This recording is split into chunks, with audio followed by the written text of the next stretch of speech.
नमस्कार साथियों, स्वागत है आप सभी का इंडो जीएस क्लासेस में। हम मॉडर्न हिस्ट्री की क्लासेस कर रहे हैं जिसमें आज हम 28वीं क्लास करेंगे। इस क्लास के अंतर्गत हम गोलमेज सम्मेलनों के बारे में जानेंगे। 3 गोलमेज सम्मेलन होते हैं कुल, उन सभी के बारे में जानेंगे। पिछली कक्षा में हमने पढ़ा था सविनय अवज्ञा आंदोलन। उस आंदोलन में हमने गांधी इरविन समझौते को पढ़ा था। उसके अंतर्गत गांधी जी ने अपने आंदोलन को स्थगित कर दिया और वे गोलमेज सम्मेलन में भाग लेने के लिए लंदन जाने के लिए एग्री हो जाते हैं। तो वहाँ हमने इसका जिक्र किया था। आज हम इनको विस्तार से जान लेते हैं, तीनों गोलमेज सम्मेलनों को। ठीक है, तो चलिए आगे देखते हैं। सबसे पहले ये जान लेते हैं कि गोलमेज सम्मेलनों का आयोजन किया क्यों गया था। तो दरअसल देखिए, आपने पिछली कक्षा में देखा था कि भारत में किस प्रकार से कई सारे आंदोलन चल रहे थे, क्रांतिकारी गतिविधियाँ चल रही थीं और लगातार कांग्रेस के द्वारा स्वराज एवं स्वशासन की मांग तेज़ी से बढ़ रही थी। इसी क्रम में सविनय अवज्ञा आंदोलन ने पूरे देश में जोर पकड़ा हुआ था। अंग्रेज़ों की इसने नाक में दम करके रख दी थी। इसी क्रम में ब्रिटिश को ये आभास हो गया कि भारतीयों को सत्ता में हिस्सा देना आवश्यक हो गया है और उसके पश्चात ब्रिटिश सरकार ने भारत में संवैधानिक सुधारों पर चर्चा करने के लिए लंदन में 3 गोलमेज सम्मेलनों का आयोजन किया था। इसको हम इंग्लिश में राउंड टेबल कॉन्फ्रेंस भी कहते हैं। इन सम्मेलनों का उद्देश्य क्या था? संवैधानिक सुधारों पर चर्चा करना भारत के लिए। तो हम इसी क्रम में प्रथम गोलमेज सम्मेलन को देखते हैं। इसका आयोजन होता है नवंबर 1930 से लेकर जनवरी 1931 तक। कहाँ पर होता है? लंदन में। और उस समय जो सम्राट था, ब्रिटिश सम्राट जॉर्ज पंचम, इसने इसका उद्घाटन किया था। उद्घाटन किसने किया? जॉर्ज पंचम ने। और इस सम्मेलन का सभापति जो था वो था रैमजे मैकडोनाल्ड। प्रथम गोलमेज सम्मेलन का उद्देश्य साइमन कमीशन की सिफारिशों और संवैधानिक सुधारों पर विचार करना था। इस सम्मेलन में कुल 89 सदस्यों ने भाग लिया। वहीं इस सम्मेलन में मुस्लिम सदस्य के रूप में भारत से मोहम्मद अली जिन्ना, फजलुल हक और आगा खां गए थे। वहीं दलित समुदाय का समर्थन करने के लिए doctor BR Ambedkar, doctor Bhimrao Ambedkar ji वहाँ पर गए थे और देसी रियासतों का समर्थन किया था 16 प्रतिनिधियों ने। वहीं एंग्लो इंडियन सदस्य के रूप में KT पॉल शामिल हुए।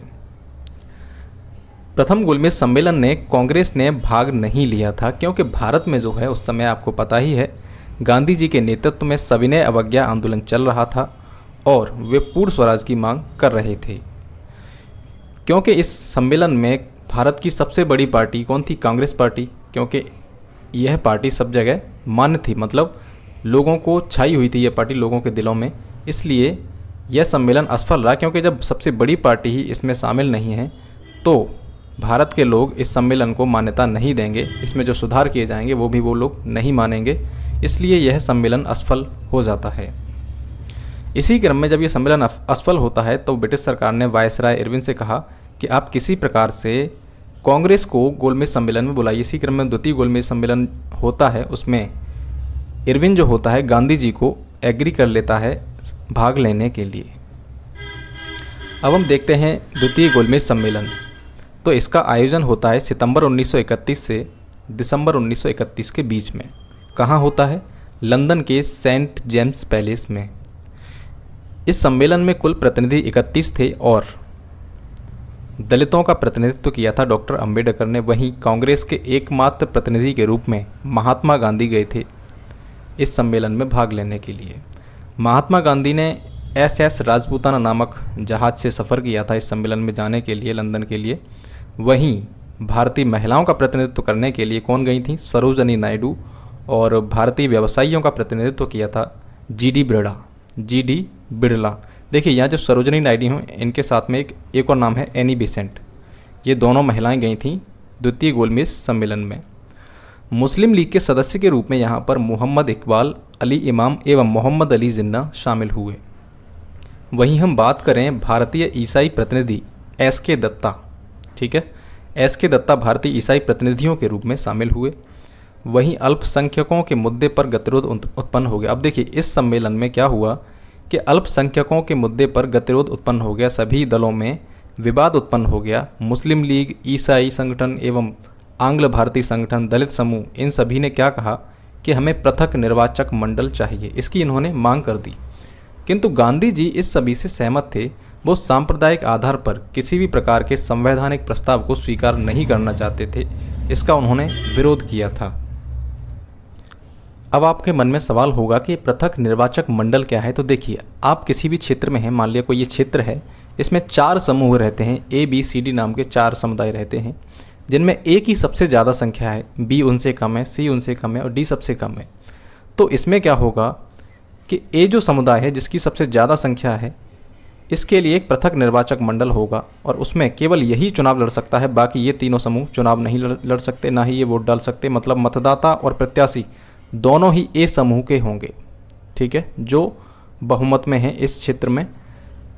तो ये हमारा हुआ पृथक निर्वाचक मंडल। गांधी जी ने इन सब का विरोध किया था और उसके पश्चात जब गांधी जी वापस आ जाते हैं भारत में, क्योंकि गांधी जी किसी भी सांप्रदायिक बात को स्वीकार नहीं करना चाहते थे। द्वितीय गोलमेज सम्मेलन शुरू होने से ठीक पहले इंग्लैंड की कुछ राजनीति में परिवर्तन भी हुआ था, उसे देख लेते हैं। तो देखिए, वहाँ पहले मजदूर दल की सरकार थी, उसके स्थान पर अब राष्ट्रीय सरकार का निर्माण हुआ और सर सैमुअल होर, ये एक व्यक्ति हैं सर सैमुअल होर, इनको भारत सचिव नियुक्त किया जाता है। वहीं लॉर्ड इरविन की जगह वायसराय बना दिया जाता है लॉर्ड वेलिंगटन को। किसको? लॉर्ड वेलिंगटन को। इसने भारत में गांधी जी को गिरफ्तार कर लिया था गोलमेज सम्मेलन से वापस आने के पश्चात, जब उन्होंने कहा कि हम सविनय अवज्ञा आंदोलन दोबारा प्रारंभ कर रहे हैं। इसी क्रम में इसने क्या किया, जो भी कांग्रेसी नेता थे उन सभी को गिरफ्तार कर लिया था। अब द्वितीय गोलमेज सम्मेलन में सांप्रदायिक समस्या का कोई भी समाधान नहीं निकला और इसका फ़ायदा उठाया किसने? ब्रिटिश प्रधानमंत्री रैमजे मैकडोनाल्ड ने। इसने क्या किया कि 16 अगस्त 1932 को सांप्रदायिक निर्णय की घोषणा की, जिसे हम कम्युनल अवार्ड भी कहते हैं। इसमें क्या कहा गया कि दलित वर्ग को भी अल्पसंख्यकों की तरह ही अलग प्रतिनिधित्व देने की व्यवस्था की गई थी। मतलब दलित समुदाय को पृथक निर्वाचन प्रणाली से युक्त कर दिया गया था। इसके तहत मुसलमानों, सिखों, भारतीय ईसाइयों एवं एंग्लो इंडियन हेतु पृथक चुनाव पद्धति की व्यवस्था की गई थी। महिलाओं हेतु भी पृथक निर्वाचन स्थान निर्धारित किए जाएंगे। इसमें क्या माना गया कि दलित वर्ग को हिंदुओं से पृथक माना जाएगा, ऐसी इसमें बातें की गई थी। लेकिन प्रधानमंत्री रैमजे मैकडोनाल्ड जो था, वो भारत में अपनी इन नीतियों के द्वारा फूट डालना चाहता था इन सारे समूहों में। इसी कारण से गांधी जी ने इनका विरोध किया था, इस कम्युनल अवार्ड का विरोध किया था, सांप्रदायिक निर्णय का विरोध किया था। इसी क्रम में आपको गांधी और अंबेडकर के बीच में एक समझौता होता है, पूना समझौता, उसको भी देखेंगे हम अगली क्लास में। तीसरा गोलमेज सम्मेलन जो है नवंबर 1932 में लंदन में होता है। इसमें कुल प्रतिनिधियों ने भाग लिया जो थे 46 और भारत सचिव थे सैमुअल होर।